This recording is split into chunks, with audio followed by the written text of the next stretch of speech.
Ayan po ang kapaligiran ng kainan at kasama na din po ang pasyalan. Ayan, nag-order po ang aming kasamahan at ang dami-daming tao.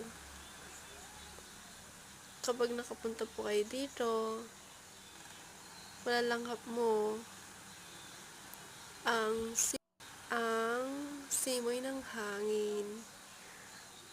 Yan po. Makikita nyo naman po. Ayan ang mga big bike. Yan po. Napaka-presko po dito po.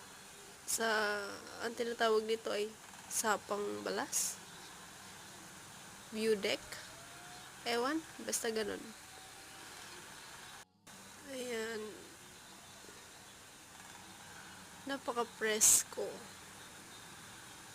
Antay-antay.